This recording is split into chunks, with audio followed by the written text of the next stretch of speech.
Fish is back. I don't know what episode this is. 4 or 5. Five.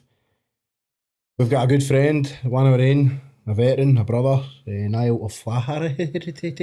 It's close enough. He's wrong ways. His passport actually says Flaherty anyway. Right, just before we get into Niall, but because we need to be grown up about this, you need to like, share and subscribe.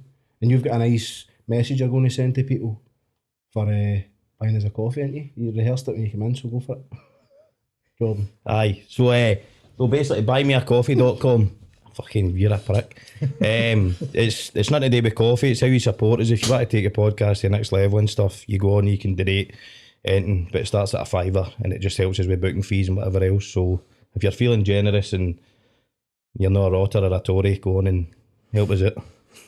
Lovely. Now, we know Niall, obviously, because we served him as York Guards, but I came across this, right, and I was absolutely shocked when I seen this.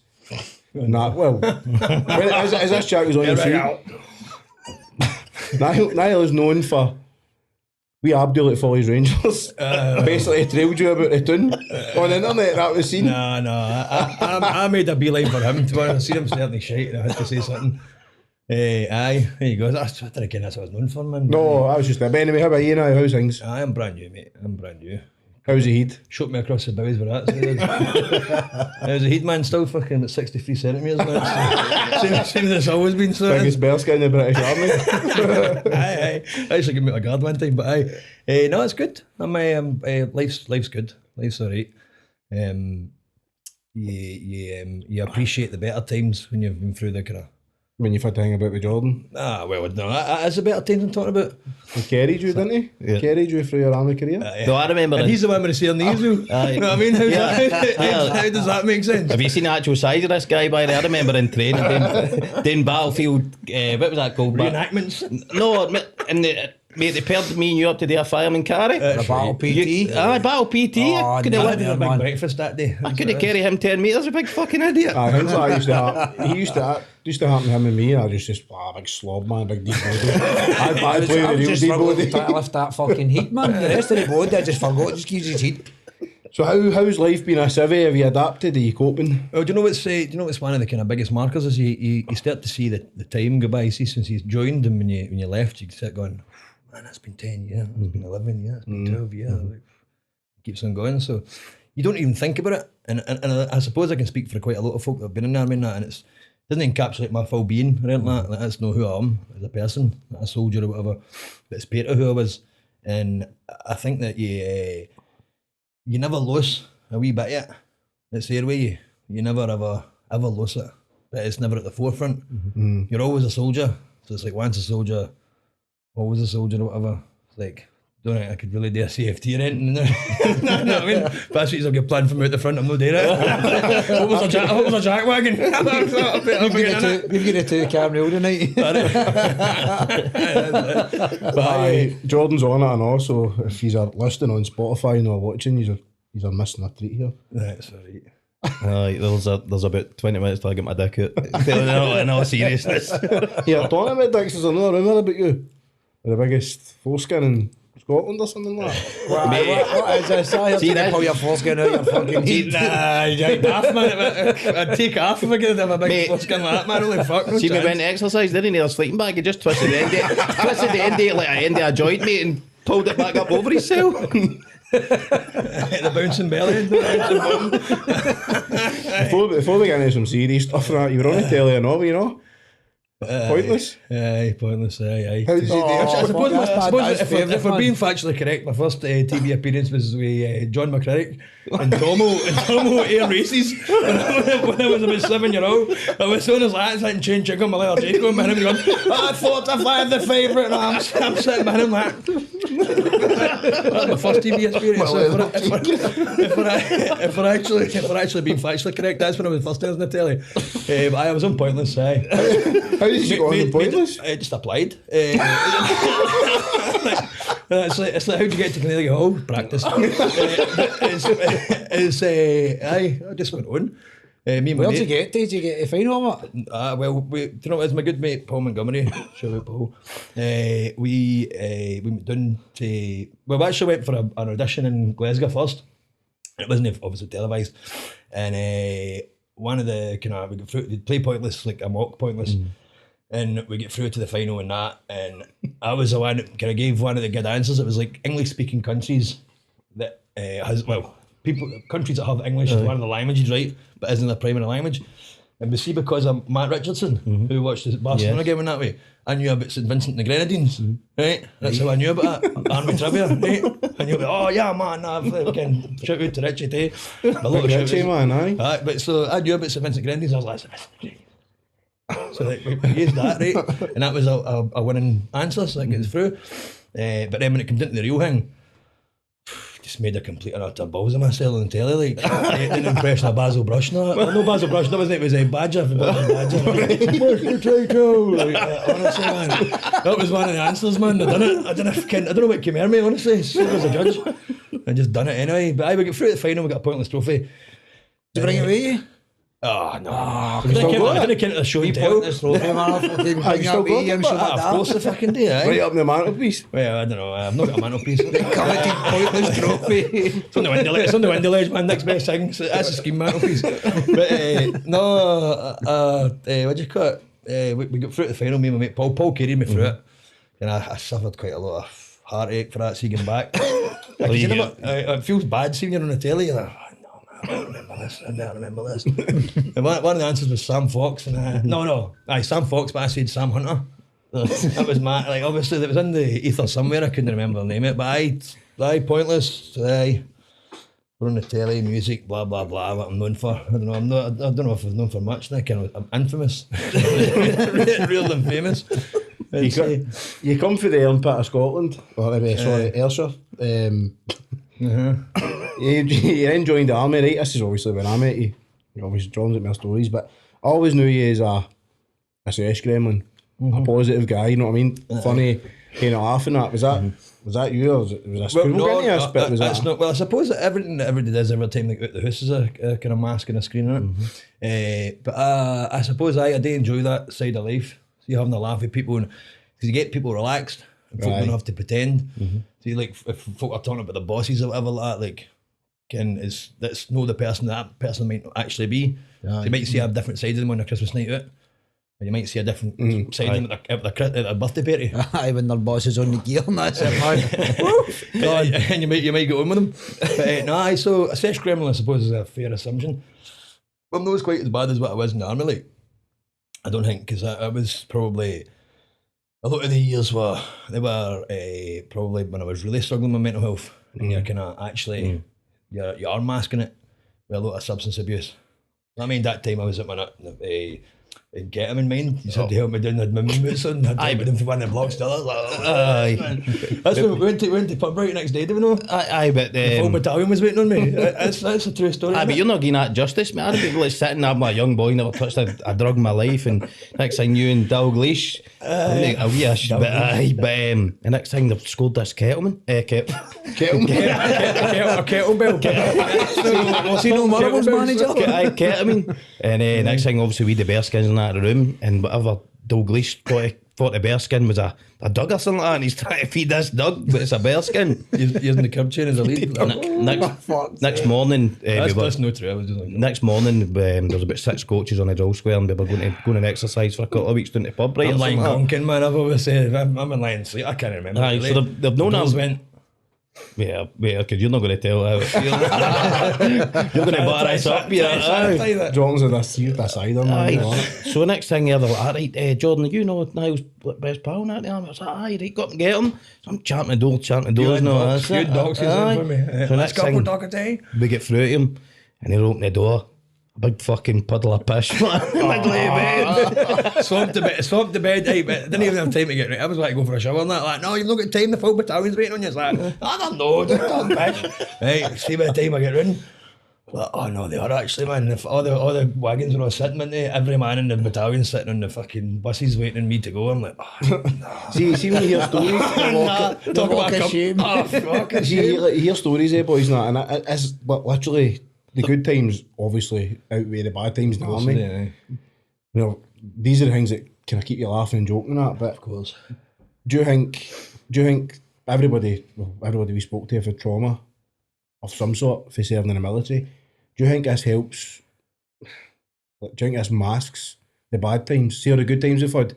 Do you think if we never had them as many good times, we would be more open about the bad times we've had? Because I feel as if people don't. Well, I think you focus on the good times naturally when you talk about military service, because the bad times are bad, but you focus on the good times because they're the ones that are more transferable and the ones that more people can identify with and they can actually get on board with and they can assimilate with and think, oh, that's actually what life is about, having a laugh and funny times like that when you have mucked up a wee bit in that, but you've not really mucked up that badly. But I think that the bad times, they have their own place, but it isn't always for telling and kind of making people aware all the time. You're a lot better telling the story about, I mean, that time I slept in. You know what I mean? That's a lot better than like, mind that time I was fucking chewing my fingers off. You know what I mean? Imagine the army recruiting video was the block. Like, I mean, you got to weekend, man. It would be oversubscribed. see this recruitment drive, they're struggling with the new man. See if they showed you what a Saturday night was like. I want a bit of that. Listen, I'm just wanting some. I mean, we're talking about like getting answers and that tonight, and I think that time in London, there was. I've only been 10 minutes. I'd maybe take a wee drink before that answer.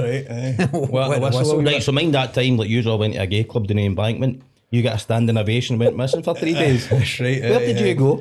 I went on the sesh. I went on the way with folk. Honestly, I went on the session with folk. Was that the same weekend you went into a wee wanking booth in Soho and fell asleep with a peep show? I don't know about that. No, I don't know if that's a true story. I don't know if that's a true story or not. I think that's maybe. I need to check. I need to check my notes. So you were in training together? Yes, we joined them at the same day. I think this Day one, week one. Aye, well he says Jordan called you my fish. He's your fish. No, what? Basically, I turned up and I was a young 17-year-old. Fuck's that, mate? I mean, you're a male? I reckon. Well, my name is Niall. Just need to swap one letter around about and it kind of works. Take one anyway. Did you just click straight away? We use best pals. It was. I don't know about you, Jink. It was a weird relationship. Well, it was some Irish name magnetism. That's maybe the best way to describe it. Aye, but I kind of probably seen you like a big brother and that in there. I was still a kind of young boy. And probably a wee bit of tough love gave us some guidance and that, and probably mind you used to do a typewriter at all the time. There's a lot of story. I'm not going to get sick through. I'm not actually going to sit methodically here. I know. We're not going to Let's just take a whole different fucking turn, man. The last time I got done in here was about 10. No, I've got a lot of Did you have your clothes on? Point on this doll where he touched you. It was on there. You can't but you've got to put into perspective. I've joined the army and I'm feeling empowered. I was a young 17-year-old boy. I think I'm going to take the world on. And this big cunt's fucking pinning his doing me his knees, slap my face and tickling me. Obviously that made a friendship, didn't it? You better fucking edit this, mate. Blasting out me. Oh, he'll be back next Tuesday at door. I better be fucking edited that next week. Right, he's done F company together. We done everything together. Everything I paid for they split us up for the tour. Obviously, he went right flank and I was left. But I pretty much everything together. Like, and you kind of left early for F company because I had a bit of a fucking nightmare in F company. See that time with the thought with drugs, I got arrested night with bed space once. It was you should remain nameless. The dude that shared the room with. Yeah. But I had a wee bit of hang with a bag and the RMPs came in for a fucking arrested me and I was due for up the road, man. Oh, what? I was googling how to join the French Foreign Legion. The ultimate run. What came of that? What actual came of that? It was sugar. Been bumped. Was it? That was a bag of sugar, so they can't do you for that. Like, It's just like doing a sugar in their spare time, you know what I mean?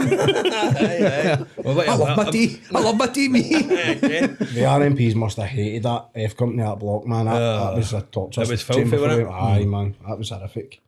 It was filthy. But it's to answer your opening question, I feel alright. Feel good. My life's going really quite well.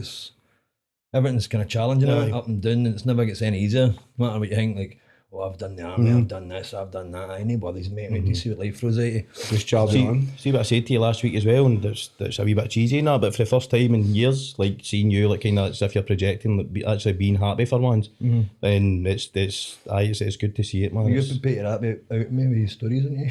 Wait until but I'm dying to tell them about that time. I'll start coming back with some stories, man. You said I did, yeah. No, see, I've got me a class in that. This is what we've been waiting on. I've got me a class in that, right? I've got me a class in that. Wait, Paul, can you turn my microphone up a minute? Mind that time we're standing outside. No, mind the time, right? I thought we were going to talk about some actual stuff here. Aye, well, No, just I didn't ken it was like a shit. This is just a warm up. This is your life. This is your life. This is all the life you fucking wish you forgot. I mind that time actually. Fuck me, I forgot all about that. Obviously you did. So I mind that time, Jordan, right, go. Aye. Look, well, a week before, obviously, you were in the Scots Guards and a prestige kind of organisation. You're mounting guards for the Queen and whoever else on Majesty. What did I say? Prestige. Oh, prestigious. I've had a couple of cans. So the week before, I'd put just a wee playful joke, put polish on his bearskin.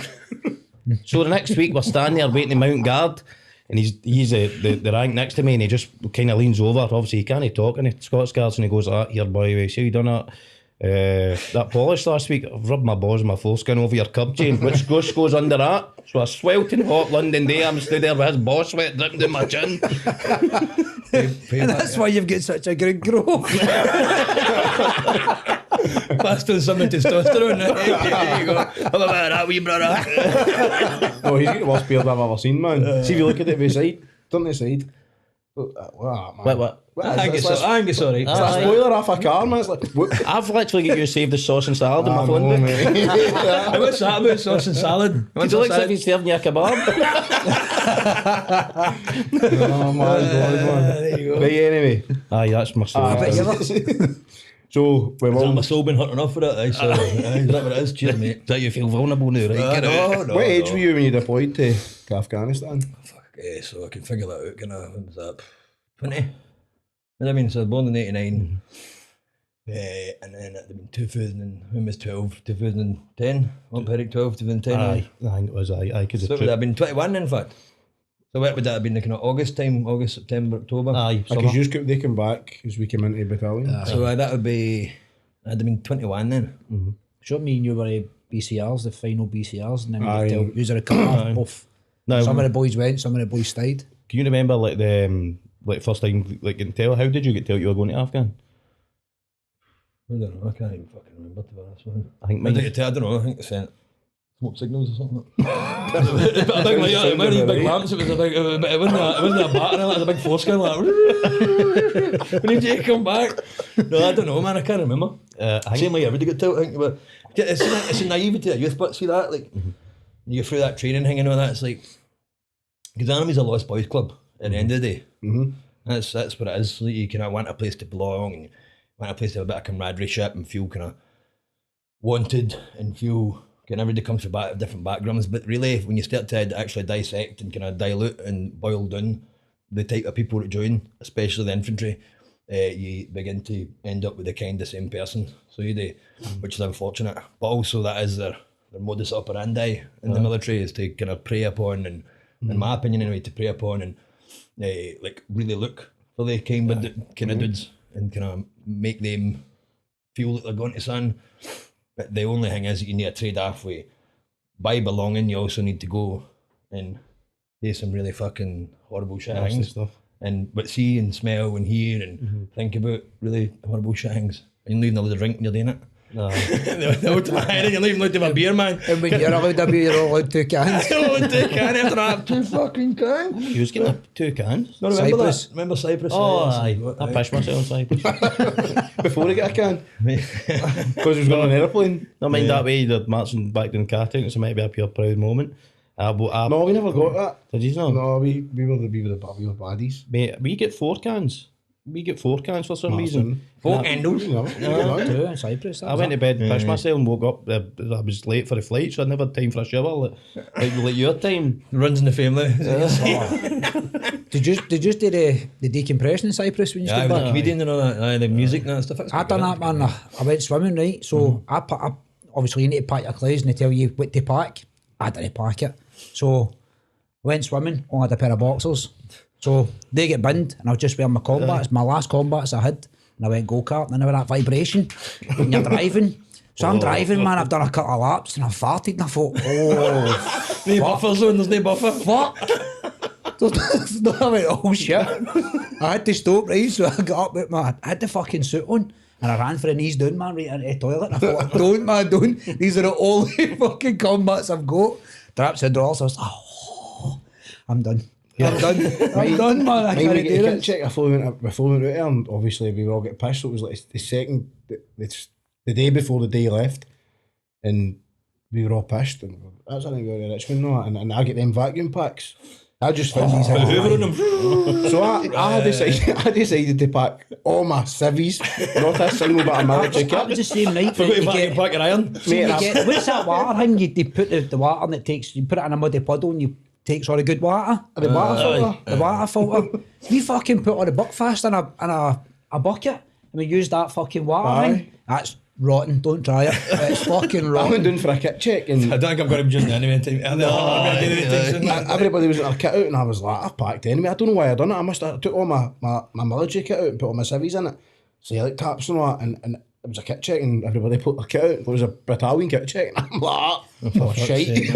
He started the night sliders in the vacuum pack. I don't know why I done it. I The just best of them are locked. don't know what I got it for. Keep them in there, man. I think you had one football boot, I know. Not a pair, just one. Oh, it was mental, I man. might get to get my football when I'm But your there. that tour, before we got after that again, that tour was pretty wild for the jock guards, wasn't it? It was quite a bad tour.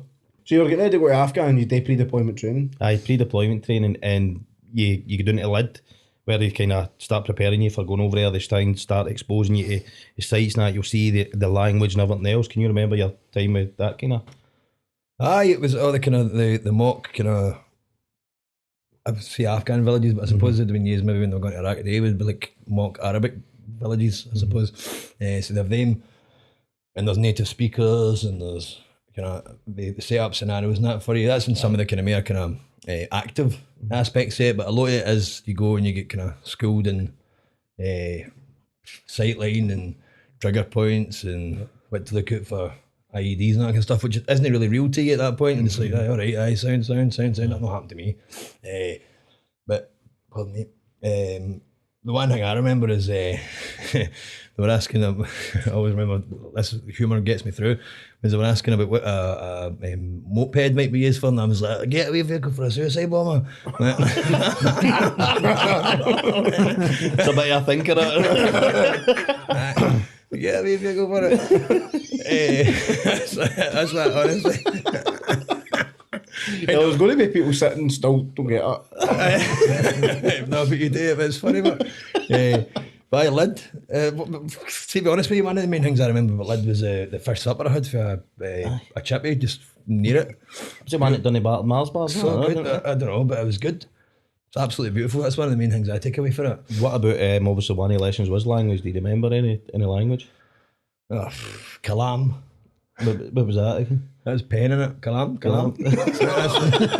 Because that's what the Waynes used to ask for. Kalam. Poor cunts listening for a fucking... We must have been in the Newton Mearns Afghans, because they just used to say us pen. pen.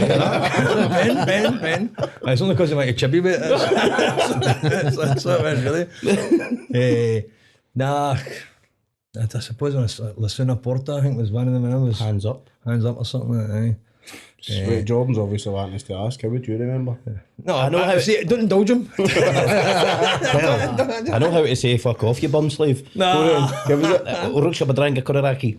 How many times I can say it to you? Uruksha Badranga Konaraki. I must have said to him quite a lot for him to remember it. What was the translation? No, Delta Rasha means come here, and it was Delta Rasha Konaraki they used to say to me. Oh no, man. You're Followed up by Jiggy Jiggy. There's many chance on a Thursday. During your pre-deployment training, it's easy to say that now that you've been in your back. Do you think you were ready to go there? See when you look back on it now, at that time- Retrospectively. At the time you're probably thinking, I'm ready to go, but do you think you were? Or do you think you were? Nah.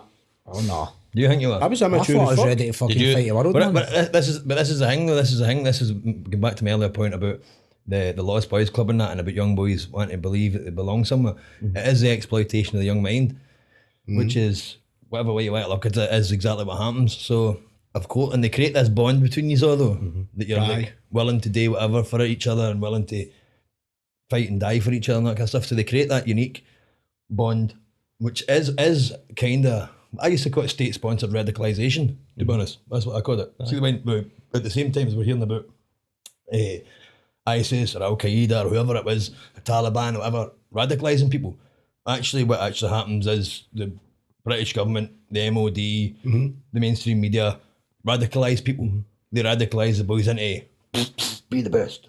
It should be depressed though, as well. Actually, like standing there in the I corner. think, see, back at that time when I was gone, I thought that at that point I was melon ready, and I think everybody doing about me was melon ready to go.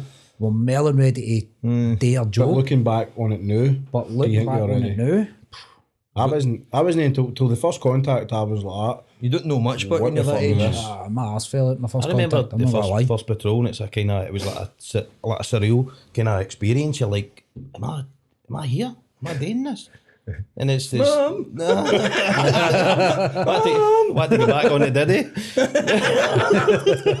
But it's like, I don't know if it's as if you think in your mind it's kind of like a game. Obviously, you know the dangers or whatever, but do you know what I mean? It's you until it presents itself, you just kind of go on with it.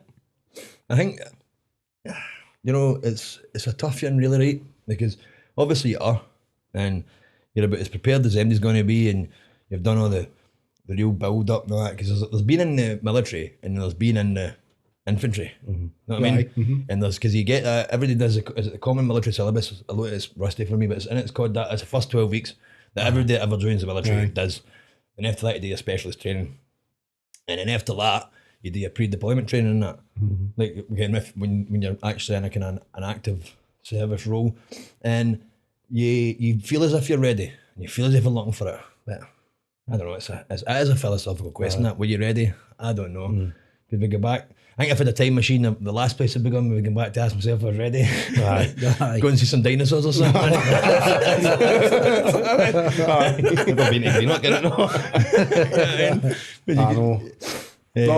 See, just one other point you're saying about like the kind of the prey on young minds and stuff. See, when you think about the army, used to do recruitment drives into schools and in colleges, didn't they? That's the famous Kevin Bridges sketch, or the skit that he does in his stand up is, like, what is it, the BT or no, like I let me answer phone and say Vodafone or a car phone when I was one like me sell them, but that you want me to have a machine gun. You know what I mean?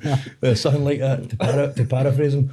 But that's what it's like, but isn't it? Like, but I think they separate the chaff for a wee bit, and when you are going through training, you do get rid of like a lot of the liabilities and that, and that's their job is to do that. And kind of the folk that you the amount of diddies that you start with in training isn't the same type of diddies that you end up with when you're in battalion or whatever. They're still fucking rockets and that, right? But like so that's what we all are essentially for having done that. We had a conversation the other night about the certain that he was not going into it, but we like you had a hand in expelling. You can't just start talking about it and then you want to sit here like that. Oh, cool story. Aye, well, I know, that's an in-joke, mate, it's an in-joke. It's a new joke now. Get it, tell. People have to know. Well, aye. So, TAC X3, obviously, which MD that's kind of past the hill training thing, kens what TAC X3 is. Aye, so you I get put on as the 2IC in TAC X3, right?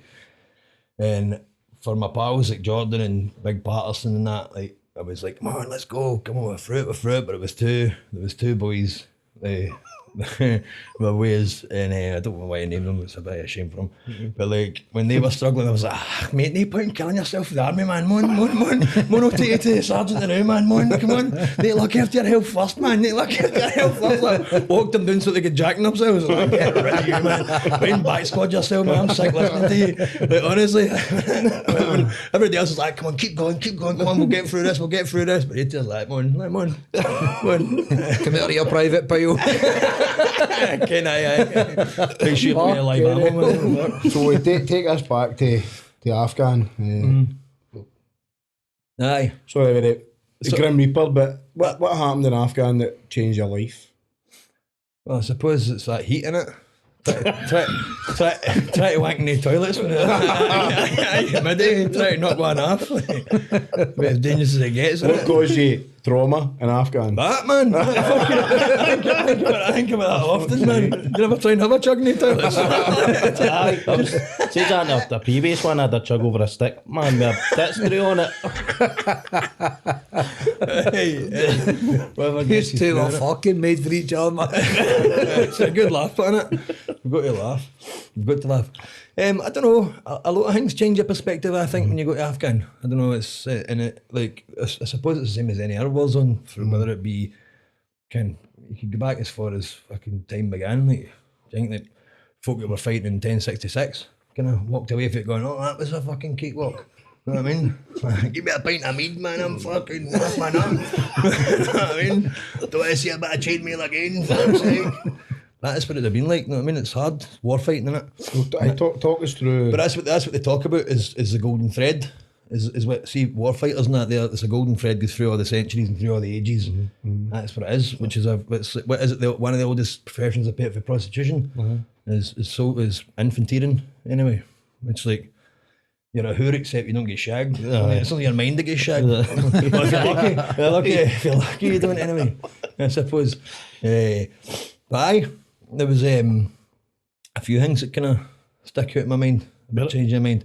I think like one of the second helicopter that came in after me crashed, I think, in Niall. Was Sims and that on it? Aye, he was. If I didn't backstretch scratch, they wouldn't have been in that helicopter. Oh, no, that's true. Give it a- Oh my god. It was a revelation, didn't expect that one. But I see, like, I could have been on a helicopter. There's kind of, I think one of the first nights was on a death stag, like the graveyard shift. Nobody told me about the evening prayer getting called. Right? I'm sitting there like that, sitting there in silence like, this is fucking boring, innit, man? Holy fuck. But it's still kind of like, hyper vigilant. The next one, like, the call to prayer happens. I'm like, fuck me, man, we're getting attacked. I'm fucking, honestly, I was shitting myself. I was. Maybe as I get told it was just the evening prayer getting called. But you think that's somebody would have briefed you before you go in, like, by the way, don't be jumpy. don't start firing out into the darkness. Like, looking for There's all sorts of civilians just coming to prayer. I know, I imagine that. You know what I mean, up for war crimes. 192 years in prison. Aye, great. Cheers. Nobody briefed me. I felt as if I was living a best life when we were out there. Like, Aye. Like there was, you just didn't really. See, when we were there, it was like your mind was there. Aye. You were there. You were 100% there. But it's If until that's a bit the cliche, shit innit? hits the fan, like what happened to Sammy. Even when the shit hits the fan, although like I said earlier, like, my first contact, I shot it. I was fucking, you get that feeling that just everything just fucking drops, and then just bang, you go for it. Because my first contact, that day, I'd get sunstroke. So I was me or no? I was in the ammo hut, and next thing, Big Dave Crookdate's fucking ran there. Big Dave. And he's fucking There's a banging the guardsman. door, There's a he's guardsman, like- innit? He's like, we're under contact. And I was like, oh fuck. But then I ran out, get right in amongst it, and it's just like my training took over. Like you're saying, your head gets fucking. There's no time for going, oh, I've got sunstroke, man. Do you know what? Do you know what? That was the best cure. Chamomile lotion, man. The best cure for sunstroke. Contact. Because I didn't think about that. I was long at contact, wasn't it? Adrenaline, innit? Really. 4 hours, aye. See, with like talking about kind of geographic kind of locations and stuff, yours were, I don't know what direction it was, but right flank. We're north of the battalion. Left flank, we're north of the battalion. We're like up the top. I was in Yellow 1-4, and right flank had kind of done all their dodgy stuff. They'd been to Syedabad and all that kind of stuff, and we used to be in this wee bit. It was probably cushy for right flank, and every night you would hear all rounds coming down range and all that, and these boys were getting absolutely smashed. And we had to sit there and basically hang me. We'd all get mounted up in the warriors to go and help them, but they would never okay it. So we'd be sat there like watching your pals and in his case your brothers and that getting smashed. But that's one of the things. That's like the kind of inter-flank rivalry or inter-company rivalry where it becomes a healthy thing if you're thinking about war fighting and staying alive and no kind of like, oh, we need help. It's like, no, the last time we'll do, we're not left flank. Like, the last time we'll do is last right flank for help. That's the fucking last time to the last man. You know what I mean? Fucking, we'll deny the radio first, get a fucking flash grenade into it. We're not asking for help. But it was, a really peculiar experience, really, when you think about it. And for the life of me, I was thinking about this last night before I come on, and I can't remember the name of the checkpoint, right? I remember Niall obviously was the main PB that we all kind of operated at. That was a kind of main point of contact. And it was actually the next one, upfit. Kind of just upfit. I don't know, it might only be fucking, 800 metres or something like that. But 800 metres in that kind of place is a long distance. And I know that the Myth Northern one I operated for all the time that was there was Peru's. I remember that with Stevie Wood and that. And I can remember we went down to the nearest checkpoint. I wish I could remember it. We'll try to find that map into so I could remember the name of the checkpoint. But find it now. I can't remember it. It's not important really. But it's the nearest one to that. And just next to it there was a kind of irrigation ditch in the road to come up to it. And there was all kind of trees and shrubbery and that like along it. And the Taliban kept on, or whoever it was, could have been remember it was Chechens, they always knew there was Chechens there or whatever. The Chechens were there, like mercenaries were there shooting at you. Could have been MD. People were shooting through murder holes in this wall along the roads for this like what do you call it, a tree line, an irrigation ditch. So in the infinite wisdom of the British Army, instead of sending armoured diggers and engineers and stuff for the actual technology and the actual kind of equipment to go and do it, they rip these things out. They sent us out with fucking saws and axes and fucking machetes to go cut it. You're entrenching too. Nah, they didn't take the piss that much, man. Right, I might have jacked it then if I'd done that. I was like, this fucking piece of shit. A fold-away shovel. What is this? Is it plastic or metal? It's not quite sure. I don't think a magnet sticks to it. I'm kidding, but, you know what I mean? But, so they sent us out, cut away, and you're cutting and slicing maybe this boondie, and we can say there's maybe, it's talking back 12 years there, doing it. Cutting the masters looking at us, gaining his support, and we were cutting round this irrigation ditch. And if you imagine it like a big dog leg going like that onto the main road, and the camps here, or their camp was there, we were up north, and this thing runs along that, and Kevin was like next to the irrigation ditch, that's where the trees and that grew, because it's where the water was, so like that. And we were cutting it down, and maybe we were out there, and me and Murphy get, James, me and him get buddied up. And we got a wee section today, and then the next folk would have got another section today, and like kind of got split up as we went along. And it went on for maybe about an hour and a half, 2 hours, cutting away and slashing away and cutting things down. Which in that kit, in an irrigation ditch, is tiring. So you're like, I'm knackered. So we'd finished what we'd done. We'd finished our section anyway, and me being the senior bud was like, blah, blah, blah. Put me on the PRR to Woody, I was like, look, that's us finished. And it's alright to get in for a brew. We're on the other side of the kind of irrigation ditch. So we're tired, and we were like, right, let's get back in for a brew. And I think it was Woody goes, I go back and get yourself a brew. Or maybe it was Ramsey, I can't mind. But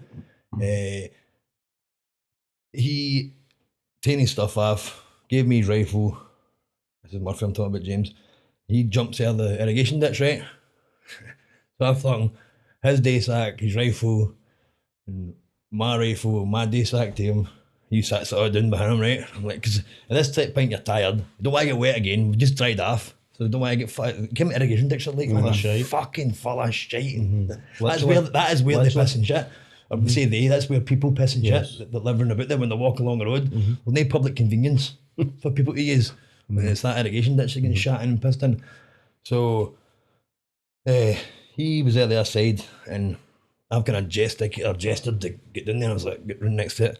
And he goes, jump your fanny, right? And just as he said that, I got this kind of, the machete I'd been using was stuck in the ground there, right? And for one reason or another, whether it was a voice in my head or whether it was a feeling or whatever you get, like a whatever, guardian angel, whatever you want to call it, went like, look, don't forget that machete. And I went like, oh fuck, there's that machete. And I bent down to pick up the machete, and as I bent down to pick up the machete, rounds opened, like rapid fire, and fucking hit Murphy in the fucking head. First one hit his helmet, the second one up inside it, and he went like and boomed down into it, start of contact. He fell into the ditch, and I was like, what? And because I'm already in the kind of half bent over position, I fucking rolled into the ditch with him. And then at that point, it's fucking the masters are gone, everybody else is returning fire, it's a fucking firefight. And I'm like that. Like, he's lying face down in the water, fucking floating about. I'm like, oh, what? And then for a second, I was like, catching my fucking breath, what just happened there? And I rolled him around to the other side of the ditch, and he's like, didn't he say anything, didn't he move, didn't he nothing, blood pushing outside his face. And I thought he was dead. So I fucking put him on that side of the ditch. I sat myself on the other side. I was like, ken when folk talk about the world opening up and swallowing you? And I felt that feeling at that precise moment. I was like, open up and swallow me, let me go now. I don't want to fucking be here. Right? Shot myself. Like, right? Hyperventilate. And this has all happened. So maybe this has only been about 6 seconds for me bending there. To me, or 7 seconds, 10 seconds for I'm getting rolled there. And then training kicks in. I didn't realise at the time I was doing it. I just grabbed him, but out of mere desperation and anything, grabbed him and shouted like, Murphy, Murphy, Murphy, Murphy, Murphy. Shook him, and he went, oh, and spewed, right? Oh my God, man, I got hard on nearly, man. I was like, fucking, he's no dead, he's no dead. But it's because you see, if he hadn't said anything or done anything, I'd be like, he's fucking dead. But he wasn't dead. So he come back to life in front of me. I was like, oh, fucking Murphy, Murphy, Murphy, Murphy, it's going to be all right, it's going to be all right, it's going to be all right. And then that's when I had the wherewithal to go on the radio. Folk are still just shooting away and firing away, nobody knows what's happened here. And I'm like, man down, Murphy's man down, Murphy's man down. Like, and that's when folk knew what had happened. Cue Woody Woodburn running across the line of fire. Shout out to Woody, just lost his gran. Sorry to hear about that, bro. You're fucking always a legend in my eyes. Run along the front, like actual face of fire to where we were. That was the first person I seen. Like was capable of helping. They were trying to help him out. But at this point, the master and that's kind of backed up towards us. We're trying to administer first aid. We didn't want to take his arm on that off and his head off him, but that's what it was, up underneath his helmet. But you're not meant to expose him or take the body armor off until you've got him in a safe place. And in the line of fire, that's where it's not what you're meant to be doing. So we got him up, and there was a Fijian boy getting his cover on fire, just standing there with an LMG. I can't remember his name, I wish I could. I want to say it was Vicoso, it wasn't Vicoso, but it was like I can't remember, Coco, I can't remember. We Corey, no? It might have been Corey, Kobe Vakanasaka or something like that. It's hard to say the fucking names in it, but I can remember him like, get away, and we got him in the back. And selfishly, I was like, let me in back to you. I was like, give him first aid, but I was also wanting the fuck out of there. Like, you know what I mean? I was like, fuck this, man. And we got him in the back of the Mastiff, and Mick Campbell's come in with me to help us out. And then we've got Jono was driving, I can't remember his saying name. It was Stevie Wood's Mastiff, and we're trying to get his boy back to Niall, and he's fucking, the way I positioned myself, I was lying next to him, I'd taken his helmet off and that, and fucking, that's when I seen the big fucking gash. It was like, big fucking, big flat cigar, like up beside his head, man, it's all hanging out, like clotted blood and brains or whatever are hanging out, and I'm like, shouting him, going like that, you're gonna be alright, you're gonna be alright, Murphy, you're gonna be alright. So I kept on going, you're gonna be alright, you're gonna be alright, you're gonna be alright. I kept on saying it. I didn't believe that he was gonna be alright. I thought, he's fucked, man.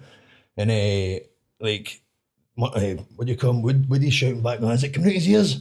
I think they're obviously talking, is it coming out his lugs? Is it coming out his ears? I'm like, try to wipe it away, going like, I don't think it is. No, I don't think so.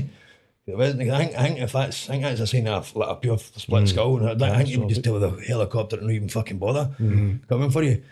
And at this point, we're gonna fucking go along a boondoggly going like fuck, and my knee was on an ammo tin. And I'll never forget this. Mick Campbell was like fucking leaning. He was, because Murphy's fighting us. He's like, I'm sorry to talk about you when you're not here, Murphy, but he's like, he's fighting us, going, fighting us and like, no, you're gonna be alright, because like you become, when you've had like such a traumatic head injury, you become combative by nature. Your body's like, what the fuck's happening here? I need to fight. Something's happening here, and like if I don't fight the now, then I'm fucking gonna die. So I can feel my knee going like snapping against this fucking ammo tin, right? And I can specifically remember, clear as day, I can remember thinking, let my knee snap. I go, fuck, let it snap. Let it snap. I'm not as fucked as this boy is. You know what I mean? It's a snap knee. I'm gonna get fixed. I'll go away. You know how a snap knee feels. You know what I mean? But so we get him back. I managed to get the bandage on him in the back of the Mastiff, and he gets taken away with it, and the helicopter comes from And he gets taken away, and I remember the medic comes out the tent in Niall and goes like to me like, who gave him first aid? And it's like, me. She was like, you've saved that boy's life, or you've given him the best chance of surviving. I was like, right, sound, it's fucking brilliant. But also by the same token, I'm hyperventilating, fucking in shock, fucking, what the fuck, his blood all over me and all that, like, what the fuck was that? It was hard. It was hard to fucking even think what it was. But then you get to see the classic kind of thing you see in Hollywood films, and you're like, why are you getting fucking shit? Retribution kind of thing. The first thing you might be doing, like, see if you just helped your mate had been knocked out outside a pub or something, you're like, who's a cunt, who happened? That's what it felt like. But the thing they don't teach you, and the thing they can never teach you is, like, they going back out and patrol the next day after that happens. Because I've got that fresh in your mind. I still had some of his blood on my body arm and that when I was getting back out the next day. Like, Now you're hurting, aren't you? You're just... Well, you're just thinking, and we didn't know for about 2 weeks what was happening to him. And like, obviously at night on the net and that, you could hear the kind of the sit rep getting done, you'd hear about all the casualties, and you'd hear that you hear his number and his initials and that getting said, like. And long story short, he's alright. He survived. He's got a fucking family. He's doing in Blackburn or Burnley or doing that.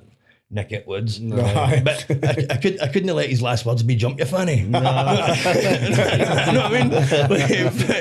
Like, jump you fanny. Like, couldn't he? And I spoke to him at the weekend and that. What about here? What about after that happened? Obviously, something that's traumatic now. And it's alright watching war videos and stuff, and you see like people maybe getting shot and stuff. But when it happens in front of you and you're so involved in it, like, was there support offered to you and stuff after it, or was it just a case of get your body? I think I get trimmed. I think I get trimmed the next day or 2 days later, and then I do that. I think right, like a 15-minute fucking nothing talk, Peer to peer kind of. and then the next thing I ever knew about it is when I went and sought help. I sought help. Like, the whole trim thing was a joke. Right. Captain, what do you call him? Shannon. No, Major Shannon, sorry, Captain Shannon. Demote him. Whatever, promote him, I can't remember what it is. I will say that and all. He was trying to do his once, and I was like, I'm not doing any help for this. And he goes, I believe you get trimmed at such and such a point. I was like, we were on leave. The dates. It was like some October.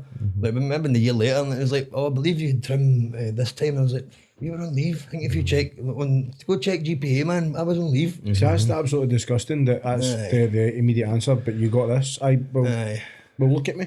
But do you know what I mean? But see, a lot of it for me. I kind of often think about it, and especially when I've like, sometimes I've taken mushrooms or DMT and that, right, and I've been forced to kind of look at a lot of the demons and a lot of that, like the trauma response to that particular moment, because my life has never been the same since that day. End of story. That's it. Hasn't been the same as much as I ever want it to be, as much as I ever fucking wish it was. Whatever, it's just a fact isn't going to be, because they're like, you're just no programmed to. Of course. Especially Murphy was a boy I played FIFA with. Murphy was a boy that I had a laugh with. Like, I'd known for ages. So it's not as if I was like a paramedic turning up. Big respect to paramedics, by the way. But see, like, turning up to an experience or a situation when you're not really emotionally invested in the person. You're more focused on getting the job done. I just get the job done, but that was my pal. That was my mate. That was somebody that, again.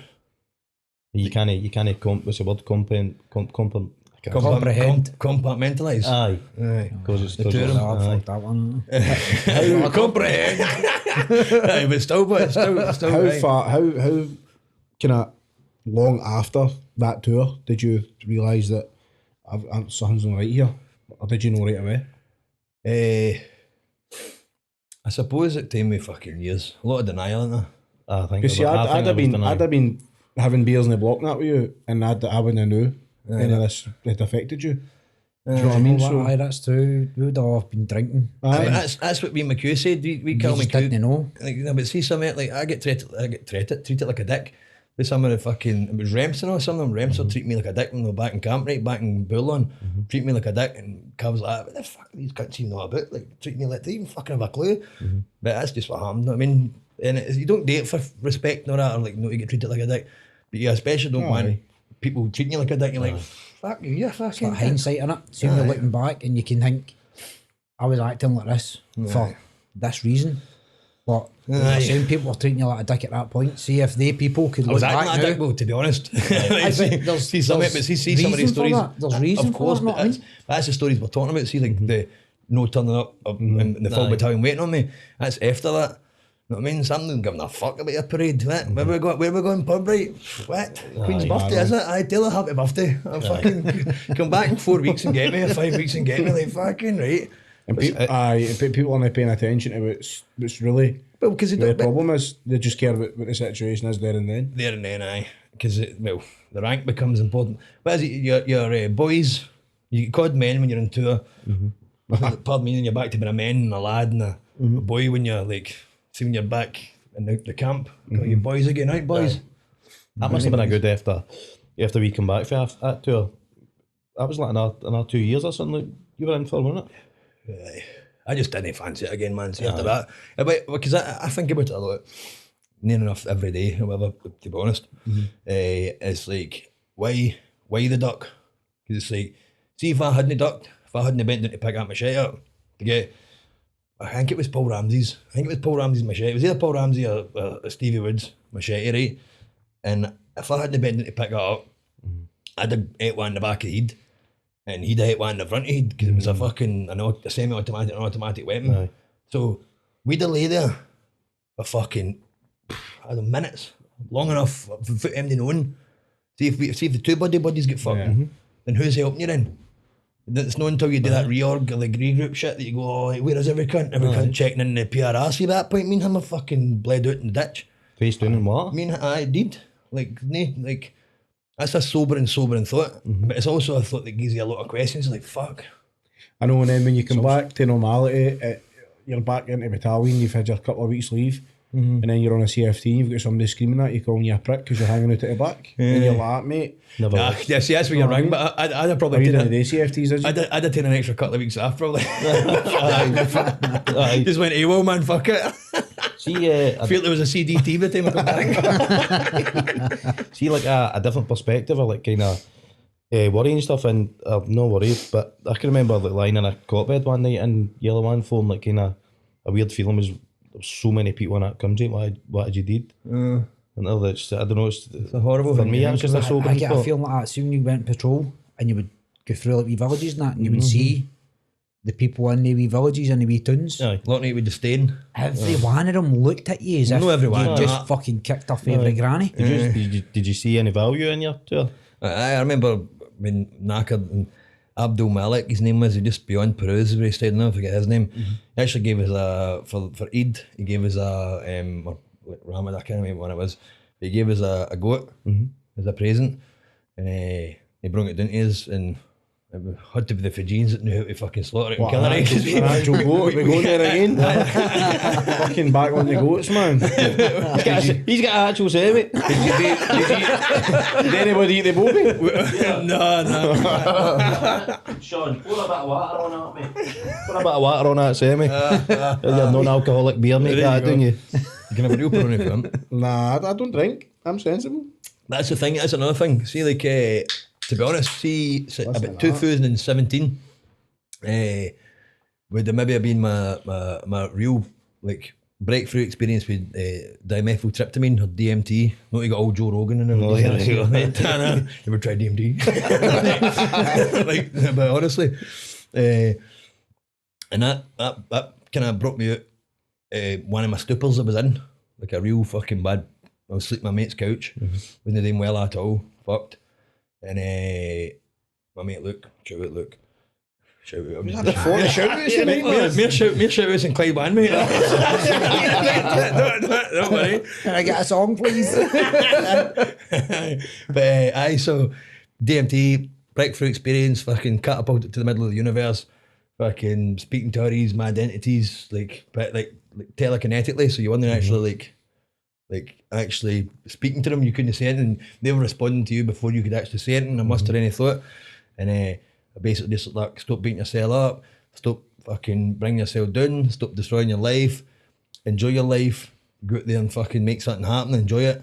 And I felt a lot better since that. And it didn't, I'm probably due an air trip with him. That's been a good few years now, just to see it. Am I doing all right? Am I doing all right? am I getting there? See, these things are frowned upon as well, and it's like Aye. it's frowned upon half of people who have never Tried it. been in a situation where I'm going to see if that helps. See talking about like maybe like science that behind it. I'm sure there's a study just now going on, and what they're doing is they're drip feeding people like small amounts of it. And what they're- Microdosing mushrooms. but what they're trying to do is map out that, because what they're saying is it could be like a full another dimension, and people for Easterhouse there is experiencing the same being for somebody over in Peru or something See, like that. I didn't know much about the whole breakthrough mental, man. experience, right? And I started studying it heavily once. Stay studying it, right? Learning it on my phone. I didn't go to the fucking Royal Conservatoire to look at it, right? I wasn't studying that heavily, but I went and read through it and see like page after page, story after story. I was like, that's what I fucking seen. That's what I heard. And that's when you speak to people that had the breakthrough experience. So I tried it once or twice before, but hadn't the breakthrough. And like I think called the waiting room, which is the darkness you float about in for a while. You don't actually go to the down the wormhole. You know what I mean? you don't. It's true though. It's true. And the overriding things you take for it is like it's a shared experience, and it's like, man, I'm not going to. You're sharing it with somebody in Peru. Or Easterhouse. I think you're just about as unsafe in both of them places, man. So there's people over here. We one of our previous guests, Grant. He's went in ayahuasca.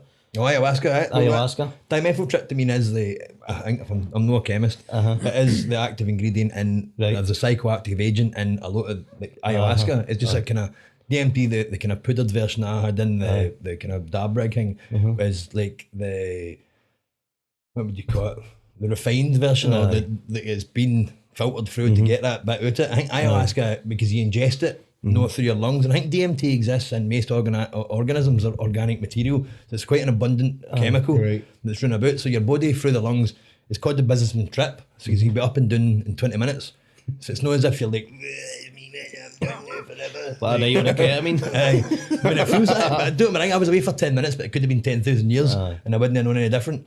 But it's no, but when you eat it, like the ayahuasca, it goes through your stomach, it doesn't digest it as quickly, so it's a lot more prolonged. And like, I've never done that. I'm kind of fucking scared of that. I think you do a lot of purging, so you spew a lot and that, and you need somebody to sit you. There's a lot of folk going to date with shamans. Well, that's thing with the ayahuasca in it. It's in a controlled environment, and whatever. But you ever heard of people being able to reach that state of DMT producing their own body through breathing techniques? I've heard it, aye. I think that's usually just a chat line for birds, like. I think that's the real reason folks say, I hear, and I can take you to the next level. Just going,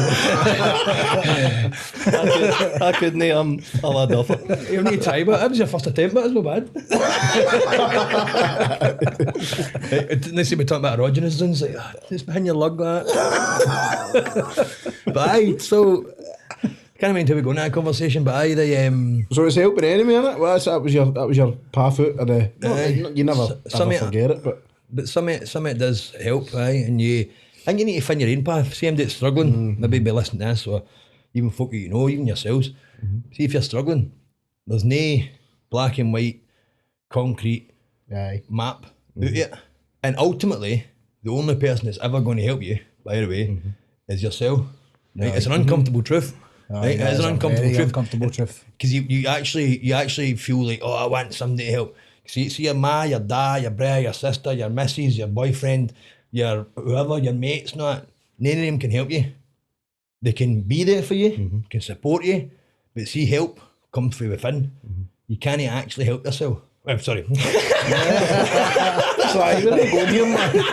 No, nobody else can help you. Nobody else can help you. You need to help yourself. First and foremost, you need to help yourself. That's a fucking light bulb moment, innit? That's the realisation. And it takes you to go down a lot of fucking dark alleys before you even realise that. See, obviously, both ways are a wee bit of sesh gremlins, as we were saying at the start. But there's been many. Too calm down. I am fucking sparkled. Many weekends as I've been where there's been dark conversations where, obviously, before you done that, and it was as if you're like a lost person, man. But I think that's come back to my other point. I think that's what a lot of folk are like in the army is they're lost. But that conversation. But I was always like a bar room philosopher, as they call it, innit? Like, you got a drink and sit and talk. Fucking. See how you were saying. Let's see how you're saying. get lost or whatever. Do you think, obviously, if you've had trauma in your life, for instance, what Well, happened it's easier to to you, get lost in, eh? do you think you need to get lost, go that low before you can actually say, right, I need to figure this out and fix this? Because I feel as if when you go and get help, whether it's professional or it's just talking to people, they try and give you an immediate answer, and you're like, no, but I just need to understand this before I get it. I always felt as if I was burdening people. See, especially Aye. see, especially folk that maybe haven't served, whatever. Even people who have served, they feel if you burden them sometimes. But see, like, see your civvy mates and that. See, mate, like folk that haven't served and that. Right. You are burdening them. Aye. Because you're making them think, how can I help this person?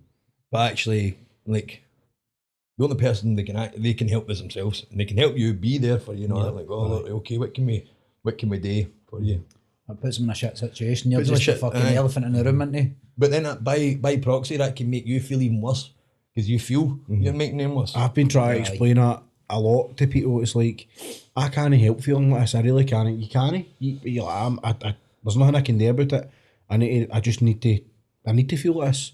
What And is then it you you- start. what is it you feel like? You just feel like you're doing everybody's nothing, or I'm bringing this shit to the door, or I'm taking this shit into work, and you're like, just back off and leave us alone and let me come out of this place instead of like, for instance, I'll use work, I'll talk about them all day, I don't care. Someone watches it in here, I get there, man, and they just pure poke me with a stick, and then I'm like, right, Take a stick off and it's aye, who want? And then I've got 2 sticks. Who wants it? But you're just like that. People just back off. Just back off a wee yard. Even the idea where I want to go here, and then you're just like, you can't explain yourself. And then you maybe get away. We're out driving trucks. You disappear. A couple of hours, and you just have all these thoughts, and you read like, right, don't need to think like that, or and you Aye, tempt to yourself. Then you get back in the yard and it's fucking. There's gorillas swinging for trailers, want to fight you, and you're like, right, what's going on here? There's my 2 sticks. That's dashing. That's Throw one and play fetch from that. that's the whole getting lost thing. I think when you need to get lost, whether it's going off a boil a wee bit, getting a wee bit agitated, and then going away and thinking about things and thinking about what's in your head, because it does reflect. It's not going to make you better, but even if it only makes you feel better for 20 minutes, it's still better than feeling like shit all day. Of course. No, what I find everybody that I know that's been through any experiences like we've been through, the first thing they turn to isn't their pals, their mom, their dad, partners, it's bevy. It's the first thing everybody turns to. It's the first thing everybody turns to. They get a drink and they get fucking mad with it and they ruin that's their just- life. that's Scottish culture, And then though. that is just a fucking nosedive. But that's Also- Scottish culture. Also squaddy culture, innit? No, it's called the culture. Aye. But they want you to be a drinker, but they don't want you to suffer the consequences of being a drinker. See when you're like, oh, sorry, I can't come in the morning. I'm still drinking. Yeah, you're still be. That was us, wasn't it? I know, aye. We're still drunk. We were drunk for about 5 months. So. You stay in C block when he's up the dice. Like, we used to walk up by that. And Vicky Ellis singing it in come on, don't go down there. Come on. Sorry, I need to go to work, man. I'm my last chance. I'm blaming you for my drinking habits anyway. Oh, come on. How was much a more young- can you blame me for? I was a young impressionable boy, and he had me smuggling bottles of vodka in Carrick in the training centre. You're an old bolder man. Did I? No, I don't know. Aye, see, you didn't have to say that. See, I would admit, I'll put the hands up when it's something I've done them. I'm like, did I do that? I don't think I did, man. I just smuggled them in myself. He's got a back squad too. But never mind the dinosaurs, man. This time machine, I'm like, right, come on for us. Mum, we'll go see you, Sergeant. But see, look, it goes back to that point again, whether it's young people that are preying on young people, and you get all them fucking they're scumbags, aren't they? I'm not. No, I don't think that's true. No, You're a I scumbag. think impressionable. Nah, I think he likes stinky SBs. No, I think the thing is, it is like I said before, state-sponsored radicalisation. It's uncomfortable truth about it, and there isn't as big a drive now, like as what there was before. And for me, like to join the army, one of my things was the kind of the John Smeaton moment. See that when there was like a kind of even attempted terrorist attack in Glasgow, you're like that's it. That's it. And that's before we get into false flag operations and all that. But you know what I mean? No, that's at my impressionable age. Again, like when was that 2008 or something? I've top of head. Remember? So like the year before I joined. Okay, I'm talking 15 years ago now. At the height of the kind of whole fucking paranoia about terrorists and terrorism, and I actually flew on September 11th. See the actual day. Like, I actually flew on it and was going to Germany to see my family. And we were in the air when it happened. I was in fucking Greece when it happened. There you I go. didn't think I was getting back. Aye. I was in Aye. Buck. And my mum up with that fucking doctor at I was on the hospital. stairs on the 737 at Clinder Road. It's a generational, century defining, epoch defining day. Everybody knows where they were, didn't they? Everybody does, then. Aye. I remember walking down the beachfront, and there was like, the beach was there, and all the cafes. You'll and all never that. forget that, you know what I mean? And I looked Just in a there wee and I dude. went, they're watching a film. And I went, oh, they're watching the same film as that one. And then there was more people. I'm going, 3 of them are watching the same fucking film. Then the next one, I'm like, I need to go and see what this is. And it's the fucking planes. How many age were you? I was in primary school, I think. I'd have been 12, I think. I get taken out. Ah, hang on. No, 13 I'd have been. I remember it because the Champions League. I know that sounds terrible. Celtic had just it was Celtic were in the Champions League for the first year, like the actual Champions League, and all the games get postponed. I'll never forget. It was Rosenborg we were meant to be playing, and it get postponed. Did I? Aye. Serious? For Remember the following week. talking about like kind of life, no life defining things, but you're saying you know where you are. Remember where you were, Michael Jackson died, come back for Rangers. Just to put our rifles in. I remember standing up, launched my rifle on the top, right, like, I don't give a fuck him, man. Like, honestly, I can remember, honestly, fucking Vinny Barracks, wasn't it? Aye, 110%, I'll never forget that, aye. You're But it's not quite as good as JFK or 9/11, but Michael Jackson. But some folks say he hasn't did anyway. living in Cuba. See, we're talking about Or Easter House. we're talking about army selection and stuff. I remember I went up to Edinburgh and I was merry a fat cunt than what I was now, and I didn't run and No, whatever. in fact, see that there, can we just like just puts put yourself that down, doesn't it? I know. What is that? You want us to say, oh, I've not breathed out since I've been in here. You're not even that fat, man. That's in your head. That's in your head. They make it slag you that much, mate. I was having a laugh. You know. You're not going to get back squatted. You've already made it through, bro. You've done it. I knew he was going to dare us. I knew he was going to belittle me. You've done it to yourself.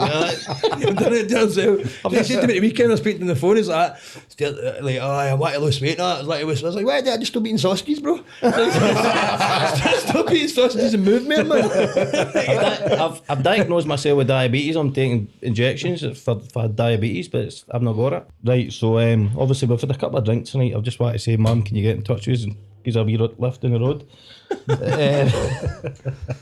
Sorry. Right, so anyway, right, after you've left the army, you've had a wee bit of, well, not a wee bit, you've had a successful music career. Aye, well, aye, thanks for saying that. But I think it's a success because the person I got to do with was my best mate for childhood, and we go to write music and go and play gigs and can write an album, record the album, and play along. And it was a really a useful outlet.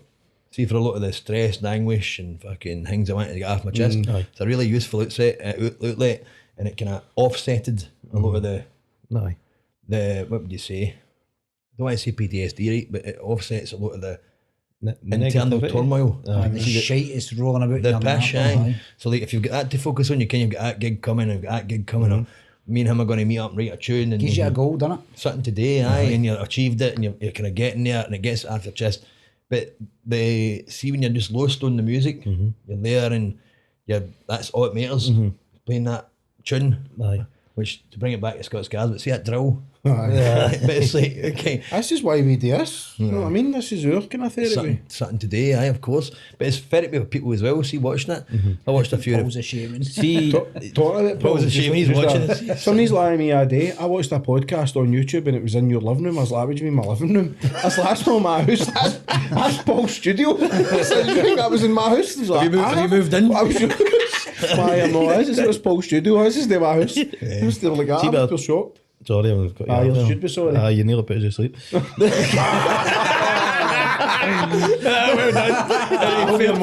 Fair play. Touche, man. But see, we're talking about, I'm going back to that point again, like being a young person and kind of maybe looking up to you and stuff. See, I used to like a song when we spent time in the army and all that. I'd be shite scared to tell you I liked that song because all critique here. He sounded like a bully, didn't he? Mate, I remember I said to him, back I squatting said to him one time, I was like, you heard that Tracy Chapman song talking about a revolution? I was like, I just love the lyrics. and the chorus was talking about it. No, don't you better run, and she says run about 20 times, and the more I listened to it, I went, oh, he's going to slaughter this. She just says the same thing over and over. You It's like slaughtered Beyonce now, man. She And then just you were says the covering same it at thing over and Glastonbury? makes millions. He's day festivals, not aye. We did, aye, but never Glastonbury, obviously. Like, the only time I got to Glastonbury was working it. Like, but aye, festivals were a big part of 2019. Did you see when you were doing your music and you were touring or gigging? Were you just mad at it all the time? Because that's a big, massive part of the whole culture, isn't it? No comment. Don't remember the gigs. What gigs? Of course, well, they were consummate professionals the whole time. No, aye, well, we kind of were. That was part of the attraction for me and Stevie. It was like, big shout to Stevie Smith. Get the rest of your shout-outs. No, they have to happen organically because else I'm not genuine.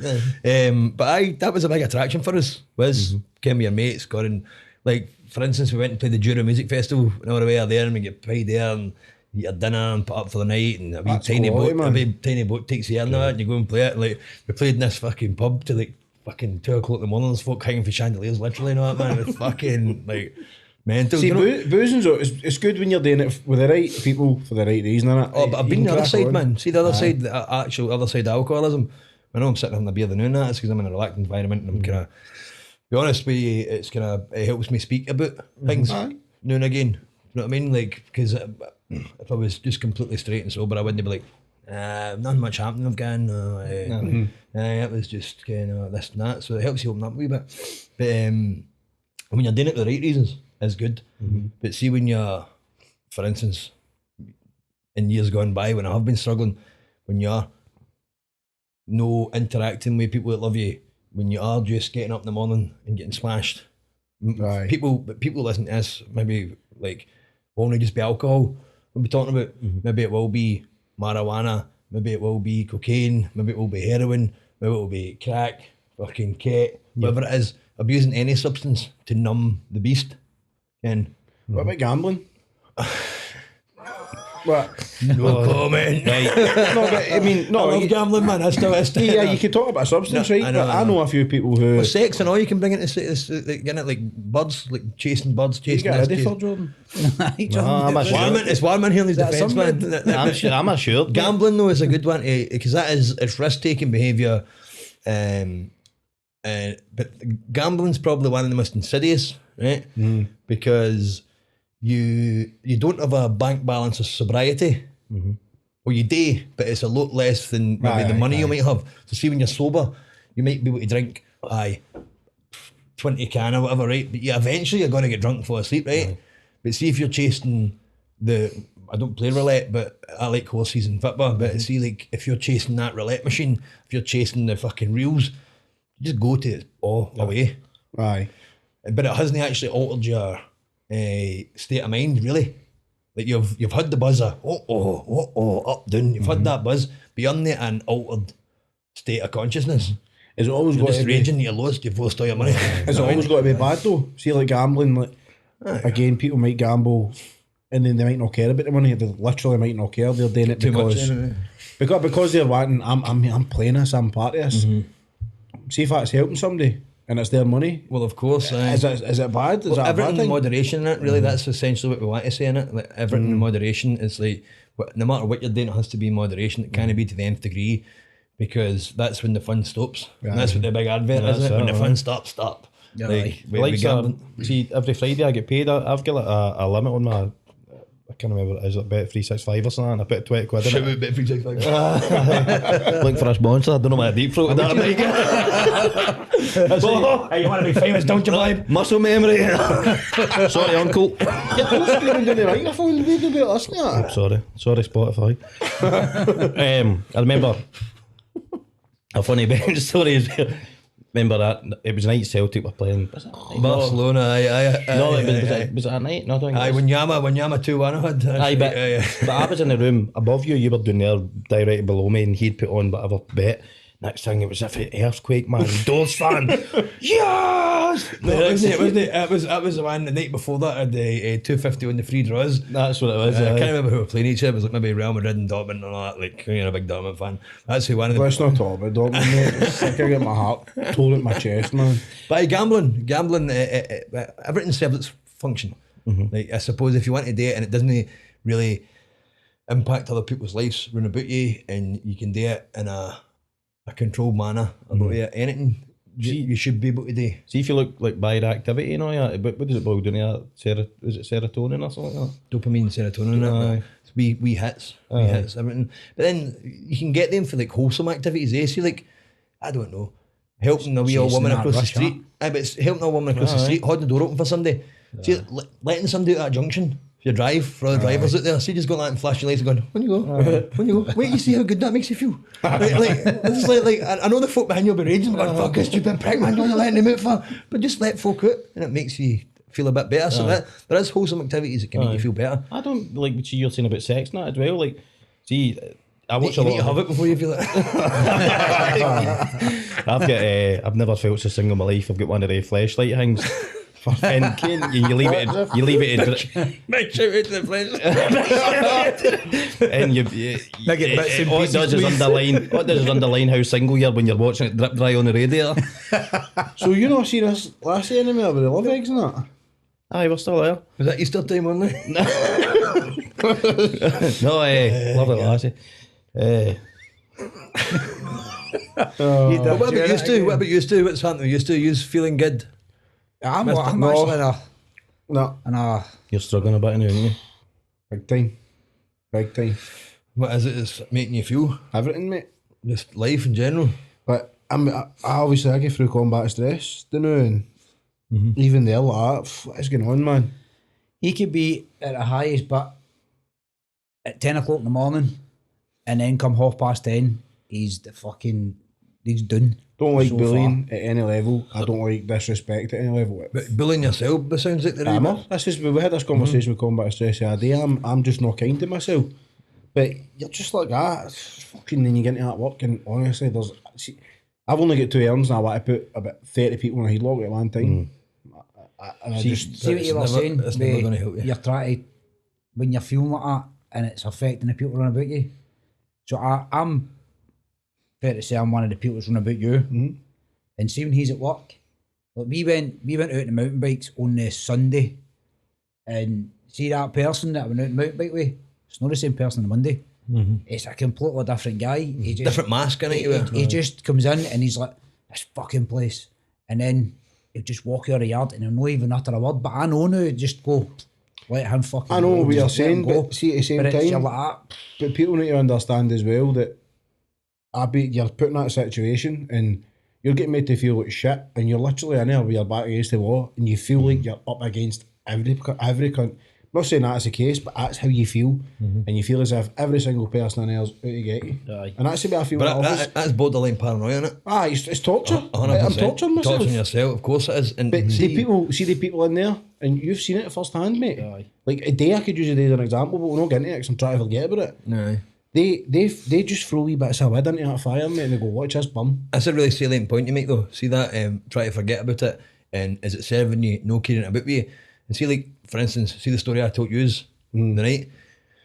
So there's at some point in my life I wouldn't have really, at some points in my life I wouldn't have really been able to re-experience that, think about it, because that was me really, see, to recall that story, I need to actually go back into that place, right, which is giving it credence in my mind, giving it a place in my mind, is reactivating a lot of the trauma responses that are in there, do you know what I mean? So see, even just a shitty day at work, but by comparison we can both agree it's completely different and not even worth mentioning, but at the time and the place, for the person, for the day, it does feel like something like that, right? It's no anyone near comparable, not that we're playing top trumps and cock measuring, but see, no giving it credence, no taking it with you the next day, no taking it home with you, no making it a thing that you manifest and fester and think about and train wreck yourself. Because see, whenever you're out that situation and you're away with your family or you're away on the bike or you're away whatever, see if you want to play that again, all you're doing is poisoning your mind. And all you're doing is making yourself feel worse. The situation's no longer affecting you, but the reverberations or whatever you want to call it, for it, are still getting into your mind and getting you. And that is, in a nutshell, just about... I think at different stages. Like, I used to be where he was. I used to let work just get me, and it really fucking got me. See now, I go into my work, I'll get my pay to work, and I'll go to my truck and I'll drive. I just try and fucking blank it all out. Freedom, the open road, isn't it? There you go. Don't you hit traffic? See when I'm in traffic, mate, I'm like, it, here. I'm getting paid to sit here. Exactly. But then you look at the other side of the coin button. I don't know about yours, but when you're only feeling great, the music to accompany it goes on. So if you're sat in a cab with your own thoughts, the shite music goes on, and you can't driving. Music. Nirvana. No, they're alright. Simon Nirvana. Nirvana, brilliant, no? Like, tell him one of your Big shout out to Nirvana. tell him one of your golf No, fans. I don't. They're no golf. There's no such thing as a golf band. You just don't like good music. What is it you listen No, to? it does like music. He likes Chris Brown and all that. He just Stuff doesn't like articulate that. himself very well That doesn't do sometimes. it, man. You can't drive about a truck listening to Chris Brown. But I think before, again, getting into conspiracy theories, I think, like, see the algorithms and that, they can hear, see the conversation you've just had on the phone. They've heard Because that that. shit comes up on Facebook, man. Aye. You're talking about a fucking telly, next thing, advertisements, Tellies. tellies. Oh, aye. Me Aye. and my gaffer were driving about, right? We're talking about like hydraulic cutting implements that kind of molar through roads underneath fucking bridges and that, right? Next minute, hydraulic cutting implements come up on my Facebook. I'm like, I can't afford that for that. I couldn't afford that, man. I was like, what? Here it's been proven. If apparently you can, if you've got an Android, you can. If you've got like your Alexa connected to you, you can go through. It tells you all the time it's been listening to you, and it's like increments every 5 minutes or something. It listens into what you're saying. And I keep on asking for lottery numbers, man, but I've no clue. Lottery numbers set for life. shout out lottery. Even Irish lottery, come on. In fact, the first three favourites at Doncaster, what bands, man? They just don't come up. I hate when people say, "Oh, you should play the Irish lottery." People, I know somebody that's won it everything, and you're like, "No, it's just not going to work like that." You know, I'm going to win it today. It's like that cash register every on time Clyde I play the lottery, that's me, I've won it. See the Until I cash don't win register? See the first thing I do if I win the cash register is fucking pay them to stop the cash register, man. I am sick listening to it. Stop cash register. They felt as if they had to change the name of it, didn't they? What was it called? The safe for the bank or something like that? Cash safe or something. They done a deal or no deal type thing, didn't they? Will you take this box? Oh, aye, but a big boo out to Clyde one for that, man. See, in 2 seconds, all you hear is big boo. A big boo. Never get a shout out. A big boo. Aye, exactly. So bad, but so bad. Then every day, see, think about it, right? See, even, so what is it, £2.50 or £1.50 or something like that every time somebody phones in? Or texts in or whatever. Aye, £2 for a text, Right. then your standard Right, network. so I've listened to it all the they're time. bumming about 150 grand, right? So what's that? Fucking 75,000 people need to text in once. Aye, but it's across their full network, isn't it? Exactly. Aye, that's the greatest hits in fucking like Global pure radio or and something like fucking- that. They're He's making, right up, man. they're making a fortune in that. Aye, big time. And I mean, the that- Gambling Commission even looking at that. Are they, I you know know. what I mean? Are they nothing? See, one thing I'm just thinking about, I see we're talking about obviously having a drink's fine and in the right company and whatever. What about we're talking about the day after when you wake up and you're feeling like shite and stuff? How do you combat that? No, you don't get back on it. I'm honest answer. No, how do you combat it? I suppose you fill up your day with something that's going to benefit you. Because see, like, getting up the next day to go to your work, that's hard, right? But see if you're getting up the next day to go to, I don't know about child, but see if JJ Junior or whatever wants to go to the theme park. Oh, what a hangover. Aye, but no, but you don't have time. So see, for instance, when I worked with Enable Scotland, big shout out Enable. I'm only joking. Big shout out Strongbow. Aye.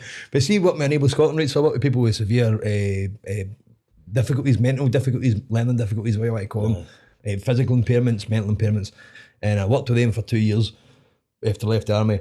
And sometimes I would go to work rough and hungover and work with people with like really severe autism. It's like Fragile X autism. So people are essentially kind of borderline feral. They've not really got a lot of great means of communication and kind of like always jittery, like stare through you and kind of really kind of stammered speech and that kind of stuff. And you have to go and give them 24-hour support and stay with them. Wait a minute, are you... This is when I came met you. Are you talking about the kids No. or you with a hangover? Well, no, this is what I'm saying. So, like, see, with me feeling the kids, the adults that we're working with, and you would go to their houses, and that would be kind of rough. See, within about 45 minutes to an hour, the hangover was just gone in a way, because you didn't have time for it, didn't have like room for it in your kind of professional capacity. You'd have to If you fill your head up with other things, something it else, was like aye. me saying with the sunstroke and then getting into contact. It's aye. the best cure for sunstroke. I'd never even thought about it. The same with hangovers, just don't think about it. Just Don't go get me for it, wrong, man. we were getting £30 a night for staying in somebody's spare bedroom in Ayrshire, and you were getting, what was it, £8 a night for staying in an ISO container? That was a no-brainer there, isn't it? Yeah, I mean, it makes sense. So it does. This could probably go on all night, but obviously we're not going there. But just to, so you think you're a positive, kind of more upbeat place now? Aye. Much better place. Do you think you would? Do you think it's easy to go back there, or do you think you've got enough kind of good stuff happening? To the bad place, stay where well, you are? I suppose it's never, pride becomes before a fall in it. Like there's a lot of old sayings get said. One of the sins, isn't it? Pride, well, aye. But you can't ever feel too absolved of all the demons that you want to talk about and that. I think it's just keeping in touch with yourself. Can you cope with a bad day? Of course. Because see, like, maybe when that happened, I'm away to get on it. Season 2 week. Now you can just kind of charge on and go on with it. Well, I suppose it's kind of subjective in it. What is coping with a bad day? I think coping with a bad day is no letting it affect you, and no bringing it with you, Yeah. and no. But see, like, giving it more credence in your mind than it actually deserves. See, like, because, well, I suppose if we're going to keep on talking about me, like that day is the worst day I've ever had in my life, right? Because thankfully I still have both my mum and dad. Because that's the next one in line for that. Because like, even though Afghan and blah blah blah blah, that's the thing that everybody says is the worst day of their life. You know what I mean, losing a parent, and so I've had the worst day of my life, but I still have bad days. I still feel like shit. Still get frustrated, but it's all about context. And it's all about perspective and how you deal with it. Like, it's important. And it's never as bad as it feels. That is the ultimate takeaway point. It's never as bad as it feels. Thankfully, suicidal is something I've never felt, ever. I've never felt suicidal, and I can openly say that with fucking both my squint eyes. I can say it, right? I can say it. I've never ever felt that. I'm so thankful. Thank the universe, whatever you want to thank God, whatever there is, like, people want to thank. But if you are feeling suicidal and you do feel that, you need to reach out. Because like, you need to reach out, because that is like the rule that justifies the saying you can only help yourself. Well, actually, see, in that situation, you do need help. You can't sort yourself. You can't think yourself out of that one. You can't help your way out of that one. You do need help. See, if you are feeling that deepest, darkest place where you think not existing is the only way to better your existence, that's a really dark place to And it be. could be simple as just talking to your best pal, couldn't it? Easy as that. Or going down the road, contacting charities and stuff like that. thing is, it seems people get in that state of mind sometimes. They don't necessarily want to die. They just don't want to feel the pain anymore. Aye, they don't want to live the way they're living. Aye. Aye. And that's the thing. It's like like obviously we know people, and I'm aware of folk that have made that choice, and I think like the option for them, or the option for their life and that to get better, is completely just removed, and the pain doesn't stop. It only gets passed on to other people. Aye. Yeah. Do you know what I mean? And that is the nth degree of mental health, chat. Aye. Like that's where it ends. Like, is suicide. You know what I mean? And that's it. Thankfully, I'm saying that's something I've never felt. Hopefully, I never do. Good. But no, do you know what I mean? No. Yeah. But that is essentially, if you're here to talk about mental health and that's what you're here to talk about, then that is what you're talking about. Because that's, what is it, the biggest killer of men under Aye. 50 and all that? Like, Aye. you know what I mean? But see, even what we're doing here, and this is why, again, we've chose to doing our show with a podcast, it's just getting people in to talk. And you're talking about serious stuff and you're having a laugh, but I've noticed what helped me, to the extent of help, is listening to people talking, going, here, everybody else kind of suffers, you know what I mean?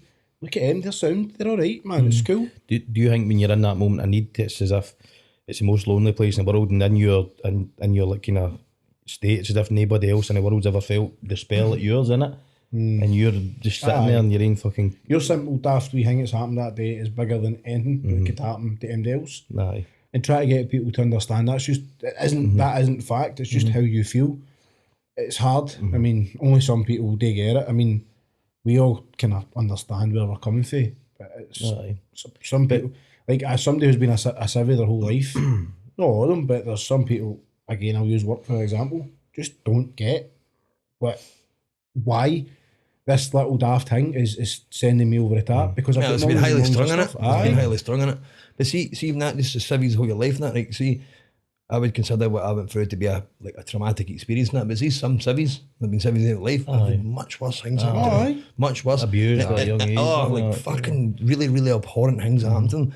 So it's like, it's not a top trumps that we're playing about like mental health. Like, It's but just is where it- you're at. where you're at, of course, is, and if you how capable you are of dealing with it and getting through it.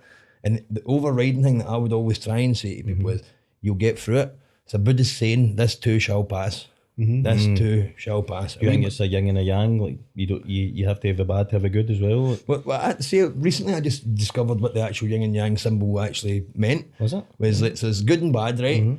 But then there's like, see the wee dot in each one of them. So it's like, kind of you've got the black's bad and the white's the good. Yep. But there's a black dot in the white and there's a white dot in the black. It means that's the goodness in the bad and the badness in the good. Aye. So there's like, there's always a yin and yang, like, Aye. by definition. So there's like, nothing's ever Aye, straightforward. 100% way. Aye. I think some of the guests we've on here had on before you before. Especially before, I know, the cans are going to my head. I've been like basically like, especially Stephen Tierney was like kind of bashed in mental health, and I think he's going through a wee patch just now as well.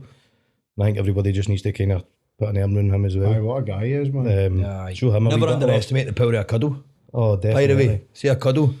See just some cunt getting you, some person getting you a cuddle. Aye. That's me issue myself with him. Armpit of Scotland. I've not forgot that, baby. Is there any other people you want to get a shout out? Kids were about to nail this. Nail this fish. Aye. Oh, okay. Any of you want to touch on anything else? Oh, you. Not manly enough, mate. No, just obviously take care of yourselves and get on a drink. No. In good company. Nothing, good company. I drink and share in good company. Nothing's ever as bad as you think it is. Things will get better.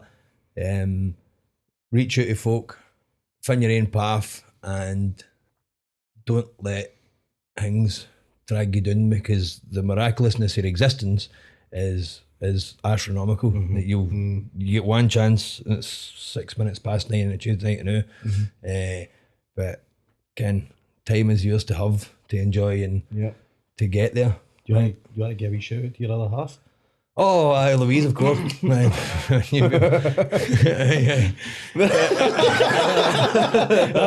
A lot of people going to take the bait. Oh, God. Well, listen, that's spouses are important. See where it's been mental health, like awareness week. I think it's just reiterate what everybody here said. Just look after yourselves, look after your pals. Try and notice the signs. Like you're saying, never underestimate a cuddle, but never underestimate just sitting with somebody.